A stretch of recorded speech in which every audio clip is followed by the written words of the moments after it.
Strangely, angels weren't required for Anthea's after-death care.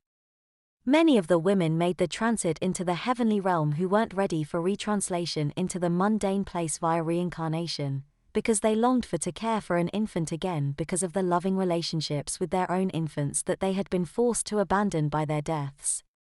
She was given over to the care of loving women who took turns every day to wash, diaper, fed, burp and dress the absolutely innocent soul of the little baby girl who would not be returning to mundane reality via reincarnation. Heavenly management was extremely pleased with the outcome. As they knew they'd be, absolute omniscience is the very best of management tools.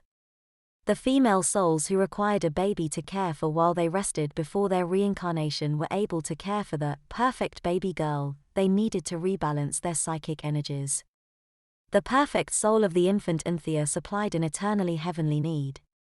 As a consequence, her soul retained the simple, loving acceptance of reality until the end of time. Each willing mother was lovingly assigned to her care by virtue of the orders of the most holy and powerful one. While Anthea didn't need the earthly sustenance of mother's milk, her soul required that she be spiritually nourished. In like ways, she needed to be psychically comforted by the touch of a higher being as her diapers were changed. An angelically guarded nursery was created for her which was staffed by departed mothers with breasts full of the heavenly milk of kindness and absolute maternal love. Anthea accepted the adoration and affections of her mommy angels and was completely satisfied with the conditions of her afterlife. She suckled, wet and messed her deities and cooed in condign pleasure forever. In turn, she was loved and cared for by millions of grateful mothers over the eons that passed before the one mandated the end of time and the universe. Kayla and Marcus reincarnated quickly and assisted with humanity's discovery of how to use hyperspace as well as reducing local inertial effects.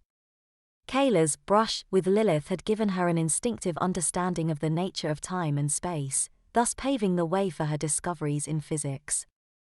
Marcus, as usual, took up the rear, but he was able to devise a mechanical, electronic method of turning Kayla's theories into practical engineering. As a team, they became famous and helped send mankind to the stars. They married and became multi-trillionaires, versus relatively poor billionaires, from their joint patents. When the process of DNA scrubbing and replacement by massive targeted viral replacement of damaged DNA became available, they were one of the very first couples to have the extremely expensive treatment. Sometime in April of the year 3327. 1,000 years later, they remained as young as they were when they took the first treatment, i.e., as a 27-year-old couple. Every 200 years or so, they had gone to a rejuv clinic for another DNA scrub. After 1,000 years of serving mankind, the couple retired to their own pleasure planet to enjoy their immense wealth in peace. On another plane, the soul of Anthea had discovered that her precious diapered bottom was being held securely and happily within the palm of the One.